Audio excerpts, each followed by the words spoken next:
My name is Staff Sergeant Matlock with the Kansas Army National Guard, 1077th Ground Ambulance Company out of Olathe, Kansas. And currently waiting orders as an MFT to be on a mobile training team to essentially be a grader of graders, a master grader, and travel around and show everybody the new ACFT. So this is kind of my video, I guess, my going away to help soldiers develop a training plan, kind of talk about what the events are, and then some of the upcoming. So the Army is talking about FY21 in October, this being the standard. The traditional 2-mile run, sit-ups and push-ups are no longer a thing. So this is going to be, the new one is going to be a 6th event. I'll talk to them not in order, however, you have to do it in the order prescribed. So we'll talk about each event, and then we'll go on to a workout that I developed with a master's in exercise science. And again, this video is my video. It's not the Army's video. It's not the National Guard's, and they're not endorsing it at this time. So the very first thing I want to talk about is the old 2-mile run. If you notice on the grading charts, if you guys have seen them, the standards have been lessened. The 2-mile run to pass the heavy, I think, is somewhere around 18 minutes. The heavy is a 70 percentile, and that's going to be MOS dependent. And then the significant is a 60 percentile, that'll also be in MOS dependent. Medics fit into that significant 60% is where you have to be on the grading chart. And then there also is a light that I believe is at 50%, don't quote me on that.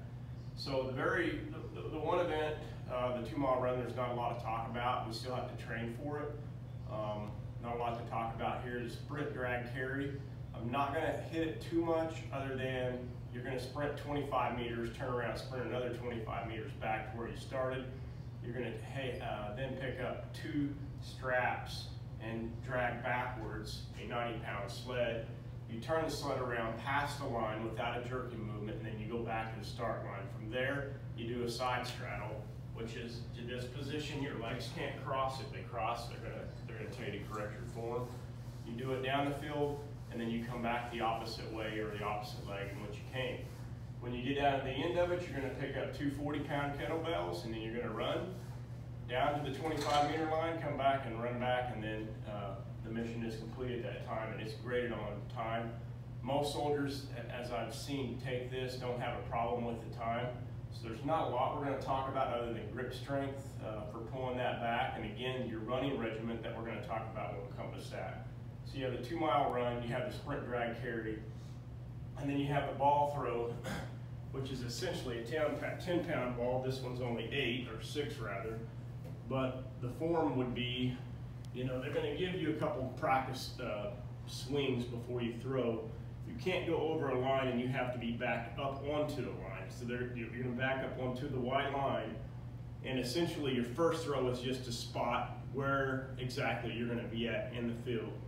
And they're going to try to determine, you know, where their grader needs to be to stand to see the ball hit the ground.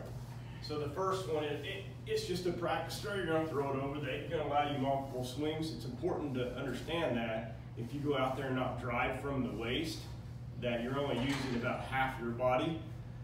So what happens is, it's just like swinging a bat. If you're not stable and using your hips and have good form, and your release point's not right, you're going to not do well at this event. So I think it's around 8.5 meters to pass the heavy category. That's quite a ways.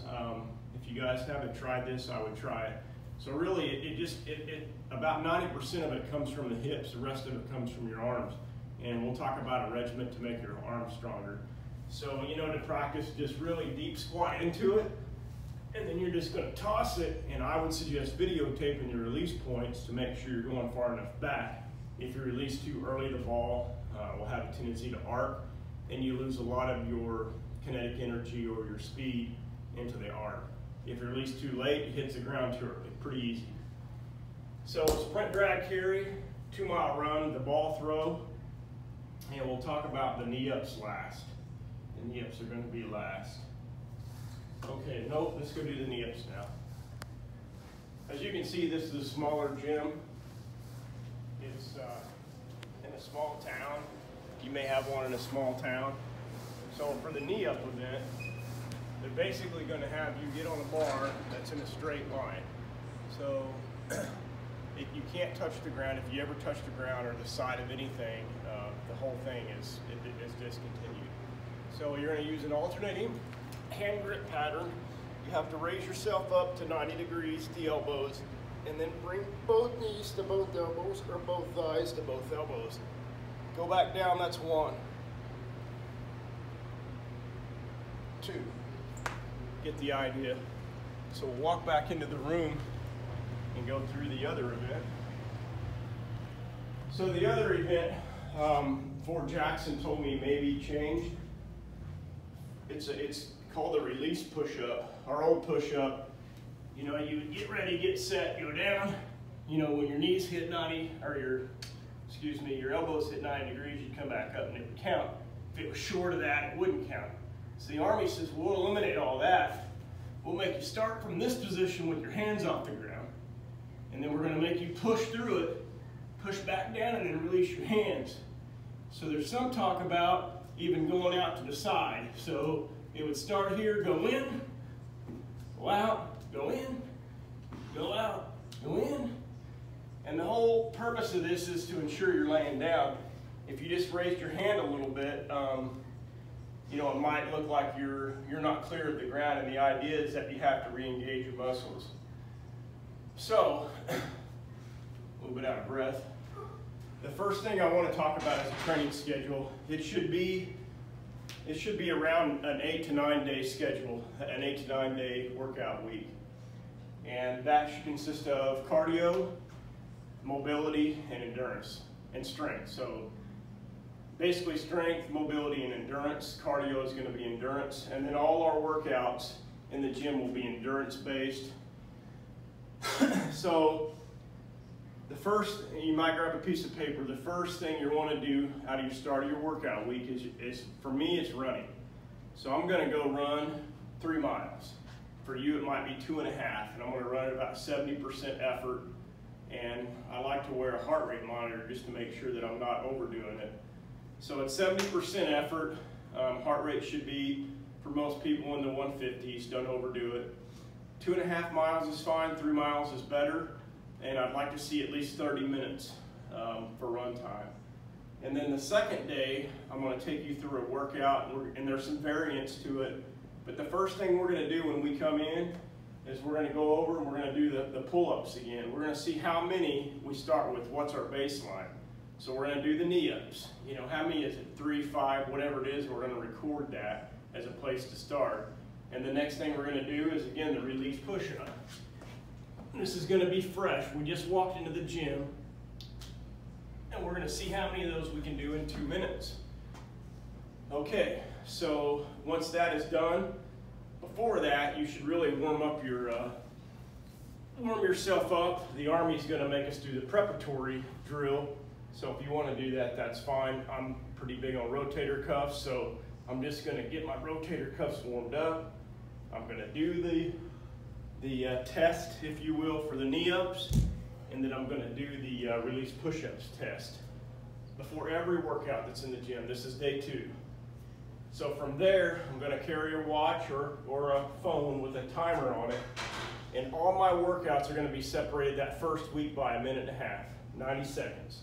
So that means when I finish one, it's 90 seconds of rest, and then I go to the next. That's week 1. When I'm done with that, I'm going to start my workout.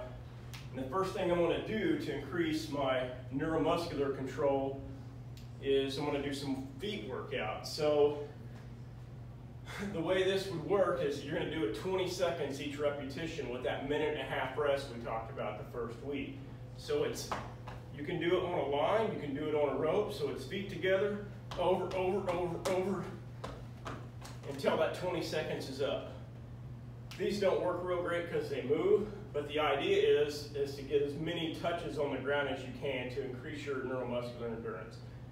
So the next workout, you're going to wait the 1.5 minutes, and the next thing you're going to do is, and this workout's going to be really good for your side laterals. You're just going to go 20 seconds. When you're done, you're going to get that 1.5 minutes of rest, and the next one's a little bit complicated. What we're going to do with it is we're going to step with our right foot to start, step with our left foot, step back with our right foot, push off, go back to the outside, to the inside, to the outside, to the inside. So it kind of looks something like this. So you should hear your feet hit 3 times. So outside, inside, outside, cross. Inside, outside, cross. If that makes sense. So again, it's look faster, 20 seconds. By this time, you're going to be a little bit out of breath, and that's okay. A minute and a half goes by. The very next exercise you're going to do, and this is really encompassed around the idea of that ball throw. You're going to take a weight, mine's 55, and we're going to start doing some kettlebell work or barbell or dumbbell work. What you're going to do is get your, you're going to do 15 of these. Every repetition with the weights, we're going to do 15 with, again, that minute and a half rest. So on this one, it's pretty simple. I grab it just like this. I get my legs pretty wide, and I squat deep into this. So this is the cycle. And I bring it out straight. It's deep with the pause. So pause, push, pause, push. You're going to do 15. When 15 is done, you're going to rest for a minute and a half. Get some water, get some protein shake, whatever it is. You're going to do that 3 times with a minute and a half rest. When you're done with that, walk with me.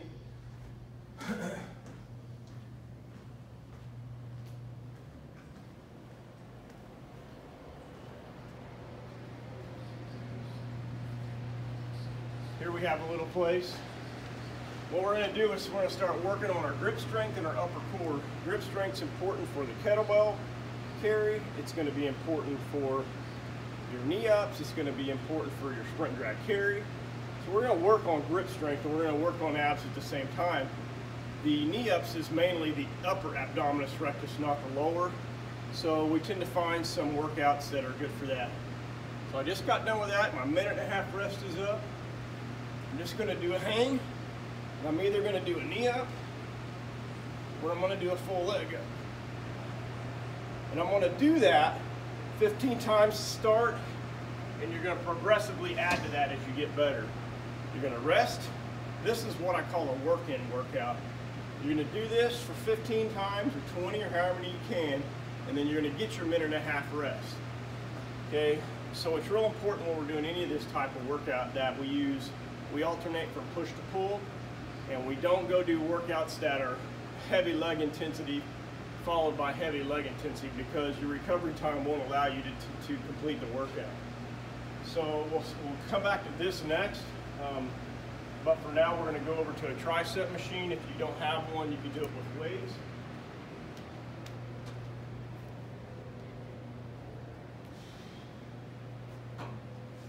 So again, we pick a weight that we can do 15 times. You're going to be a minute and a half is not a lot of time, and you're just going to get 15 in. So again, this workout is going to be centered around your release push-ups.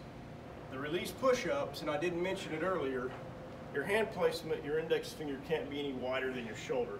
So it's a heavily intensive workout for the triceps. That's why I added in the tricep workout. I'm going to do this 3 sets of 15 with a minute and a half rest in between. I'm going to rest a minute and a half when I'm done, and then I'm going to go over and work on some more abdomen exercises.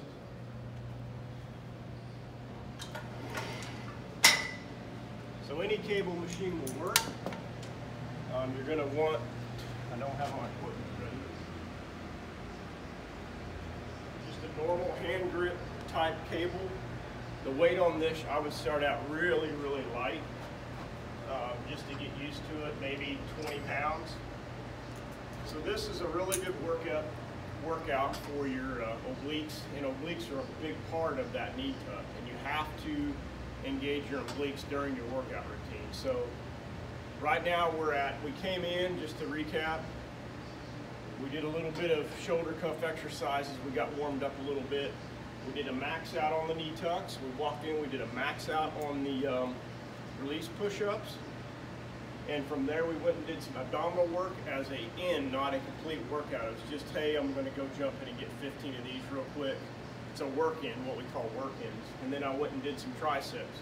So I'm doing this workout particularly for the knee up, which I believe most people will struggle in. So this workout is called, I don't know exactly what they call it. I think it's a reverse Axeman or something like that. But we just get our feet, kind of get down in a stance where our feet are about shoulder width apart. We grab both hands on this, so we turn the handle sideways. And really all we're doing is just a swinging motion like we're going to axe some wood, but it's backwards. So the resistance is up, not like it would be down where you're trying to get strength to break. Notice my arms are pretty straight. I'm not moving my hips. Everything is coming from my core. I'm going to do 15 of those, and then I'm going to get my 1.5 minutes of rest, and position's going to change to where this top hand is on top, back in my position. I'm going to do 15, 1.5 minutes rest, go back to the other side, get 3 per side with a 1.5 minutes rest. Once my 1.5 minutes rest is done, I'm pretty wound up, so I go over here. I just see how many of these I can do. Maybe it's only one, maybe it's 2, but it gives me a chance to get some grip strength going on. The next thing I'm going to do is I'm going to do my other work-in, which is the neuromuscular work. So, start out, I got my 1.5 minutes rest. I'm going to do these 20 seconds, 1.5 minutes rest, laterals, 1.5 minutes rest, and then, I don't know what this is called, but this is already complete. This is a work-in. Once I get done with this for 20 seconds, grab some water, get my 1.5 minutes rest, and then I'm back out.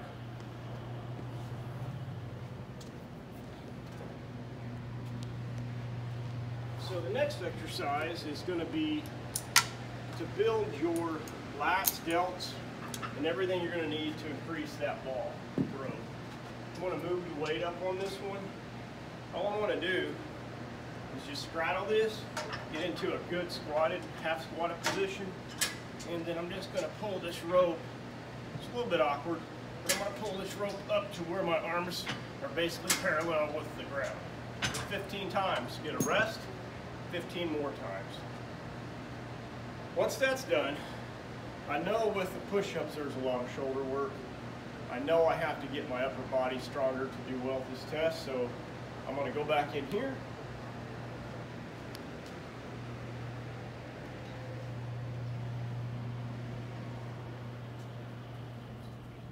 Take some really light weights. I'm just going to do some shoulder work.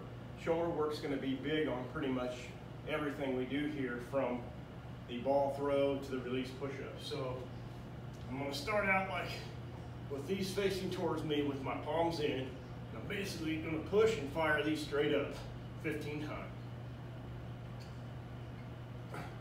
Make sure that my feet aren't buried. Make sure I got a good stand. I'm rotating them on the way up, as you can see.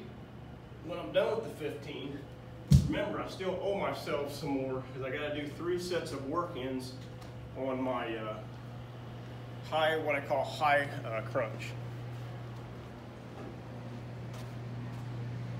So back up, back over, back to knee-ups. I'm going to do my 15 or 20. Right now I'm doing about 35%. Once that's done, I've hit my triceps, I've hit my obliques once. I did 2 workouts for the ball throw. The first one was the dumbbell, or the barbell dumbbell, and then the second one was this cable between the legs. I did a tricep, I did a shoulder workout. I'm probably about 40 minutes in at this point. I still owe myself one of these, and I owe myself another one of those. This is a really good time to do anything you want to do for shoulders. You can do a bench. Any other workout like that is great. Kind of pick your own. Anything that you think would be helpful. A grip strength workout, and we'll come in and show you that, is something you could also filter in.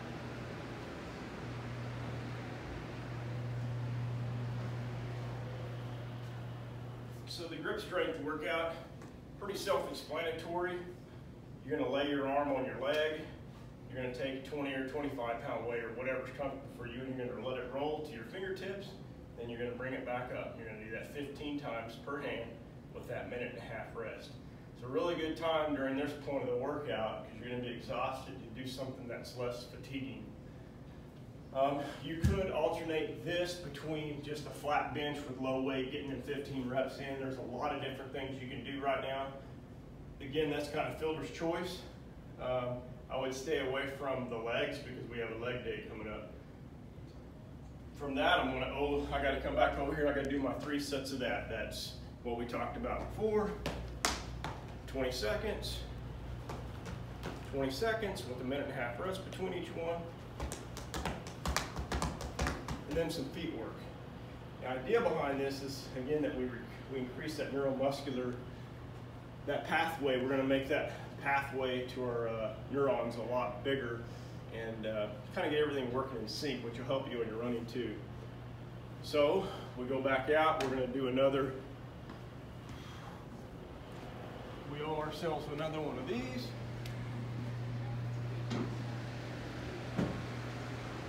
You know, we're going to knock out our whatever our desired amount is. We're going to rest a 1.5 minutes. We should be about 45 minutes in. At this point, you're going to go and you're going to rest about 3 minutes. We're coming down to the end of our workout. You're going to go over and you're going to see how many more knee ups you can do. And you're going to keep a count of this because the idea is that your knee ups from start to finish are going to be, you want to see that your endurance is good enough that at the end of this you're still doing as many as you did when you started. Same thing with release push-ups, go in and do some of them, and then go over and get on the treadmill or go outside and get a 5-minute cool down walk. Try to get your heart rate completed about, down about 100 before you dress and change and leave the gym. It's about a 50-minute workout. So this is week 1. You know, we've talked about the event. We talked about the first day being a running day. So this would be our endurance day for weights. Again, on the weight choice, it's really what you can do, the weight you can pick to get 15 reps in. So that kind of takes us to day 3 of our 8 to 9 day workout week. So day 3 is primarily it's going to be another run day.